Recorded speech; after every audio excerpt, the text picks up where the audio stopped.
Text by Hinton, Chapter 3, Part 2. We piled onto Johnny's bed while he sat on the floor and leaned back against Bob's. "Guess what I got?" Lem said finally. "Measles," Johnny said. "Ticks. A job." He broke off suddenly, trying to hush us up. "Be quiet, you guys. I'm grounded for 2 weeks already. I don't want to try for a life sentence." "I'm not afraid of Cole," Mason said. If he really wasn't, he was the only person in the room. At least the rest of us quieted down. "A baby," Lem said. Johnny just looked at him blankly. "A baby what?" I shoved Lem off the bed, and he dragged me with him, and all of us were biting our sleeves to keep from howling. "I wish I could tell Blackie and Jamie," Lem said. "Blackie's moved out. He's in San Francisco now, painting," Johnny said. "And I'm not about to go get Jamie. Cole's still up. I'm in enough trouble." "I'll go get her," I said. Mason said, "More guts than brains as usual." But he didn't really try to stop me. I had to go past the kitchen to the stairway, which was just off the living room. I crawled down the hall on my hands and knees. I've been hunting since I was 7 years old, so I know how to get someplace without being seen. I peeked around the corner of the main hall into the living room. Cole was sitting at his big roll-top desk, writing. His wife, Mona, curled up in an overstuffed chair, reading. I started crawling up the stairs. Man, I was putting something over on Cole Collins. The first bedroom off the stairs was the one Charlie and Blackie had shared before they left home. Across the hall was Jamie's room. Cole and Mona's room was way down at the end of the hall. Like Lem said, we'd been in that house before without Cole knowing it.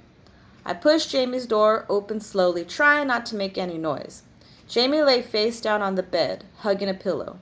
She looked so soft, laying there, curled up like a kitten. She'd probably feel like a kitten to touch. I had a funny feeling in my stomach looking at her. It was like when you get out of a swimming pool and lay on hot cement and your belly caves in.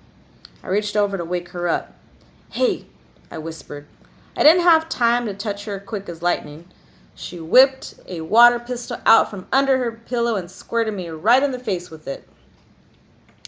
"Hey," I said again, backing up into the door and slamming it shut. "I thought you were Johnny," she whispered. I was wiping my face with my sleeve. "Well, I ain't." Then I froze. Somebody was coming up the stairs, and it was too heavy to be Mona. Jamie pointed frantically to the closet. I scooted in just as Cole opened the door. I stood there trying not to breathe or jingle a hanger. My heart was pounding so loud I thought sure he'd hear it. "Jamie, did I hear something?" "Oh," she sounded so sleepy I could almost believe she just woke up. I guess the window blew the door shut." "I've told you not to leave your window open in this weather." "I can't stand sleeping with closed windows." "You won't be able to sit if you don't." Cole walked right by me, over to the window to pull it down. If he glanced into the closet, he'd see me. I hadn't had time to slide the door shut. I didn't even want to wonder what he'd do. "Leave it shut, you hear?" "I'm not deaf," Jamie muttered. "What?" "Yes, sir," she said louder. Cole paused, like he was going to say something else, then sighed and went down the hall. I waited a minute, then came out. "I thought you were Johnny, playing ghost or something," she whispered.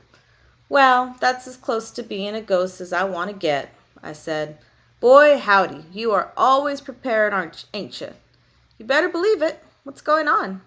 "Oh yeah, Lem's here, down in Johnny's room." "Lem? Oh, I guess he's had his blessed event, huh? How'd you know?" "Well, it wasn't a big secret he was expecting one, was it? I get A's in math. I can count to 9. "Come on," I said. "Let's go see him." I was still a little shaky from that close call. If I had to get caught in that house, I'd figured I'd be much better off getting caught in Johnny's room than Jamie's. We got back down the stairs okay.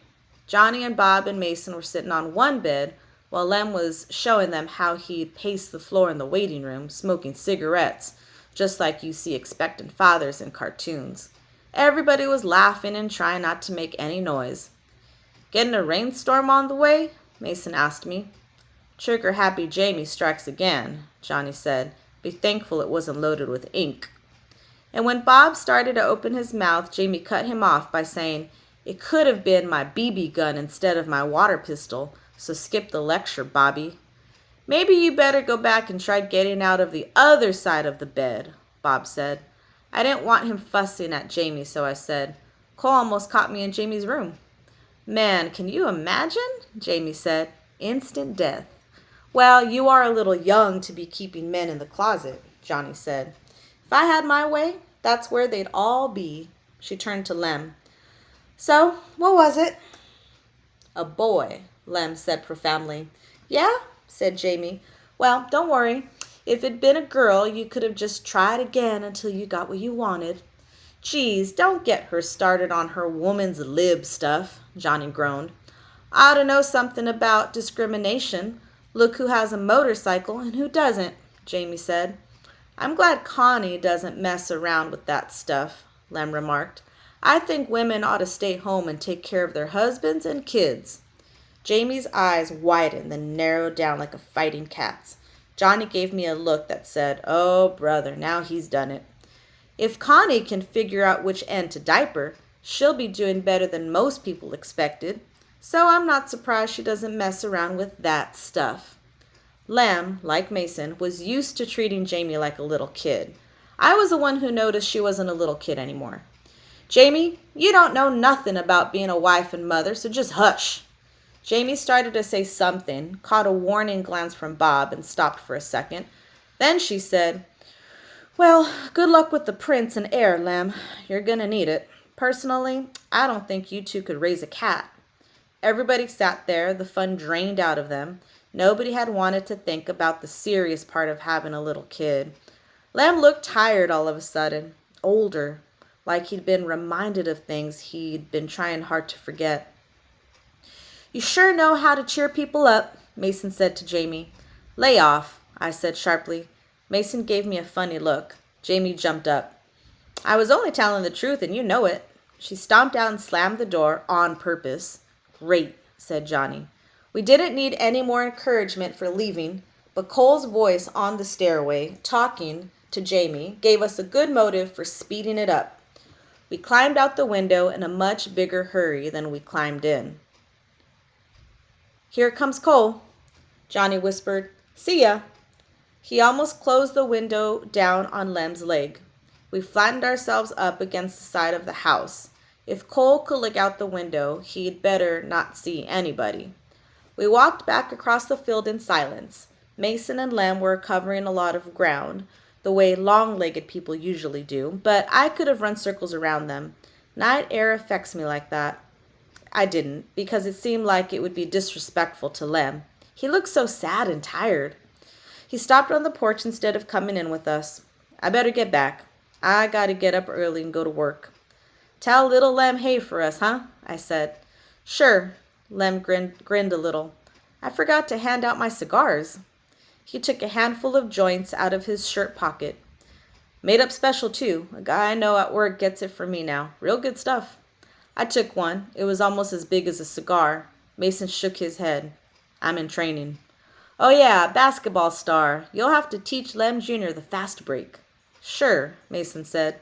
Everybody was trying to sound cheerful, but it wasn't real like it was before. I'll see you guys real soon. Come by when you get to the city. We watched Lem drive off. Mason went on in the house, but I stayed on the porch and thought about smoking the joint. If you smoke that thing, don't come hollering to me in the middle of the night dreaming something crazy, called Mason from inside. I thought about last night and put the joint in my pocket. Grass never did do much for me anyway. One of the few times I ever fell off a horse, not thrown off, I was high. A spunky horse on a cold morning was the best kind of high for me. You know, I said, coming into the house, I never noticed how beat up our stuff is till I'd been at the Collins for a visit. The stuffing was coming out of a sofa cushion, and I hadn't even seen it before. I notice it all the time, Mace said dryly. He sat in the armchair, biting out his lower lip and rubbing his stomach. That was a habit he'd just come up with recently. I wonder why Jamie was so hateful. I guess Lem can have a baby if he wants to. Apparently he can, even if he doesn't want to. Mason paused. Then he said, She's right. Jamie's pretty smart for a spoiled brat. But you sounded like you was happy for him. Happy for him? scrounging around, beating the bushes for money, married to an empty-headed bottle of peroxide. Jamie was right. They aren't fit to raise a cat. Sure, I'm tickled pink for him. What is it with you, Mace? You always sound mad lately, I said. Lem ain't mad about it. He's scared silly. He looked happy to me till Jamie started in on him, I said stubbornly. Mason stood up and started to stretch, stopping suddenly. Tex, you are not stupid, and you're not all that ignorant. But how anybody as simple-minded as you are has managed to survive for 14 years is beyond me. Well, I had a wonderful, smart, sweet brother looking out for me, I said. I'm not sarcastic by nature, but I reckon you can learn anything if you're around it long enough.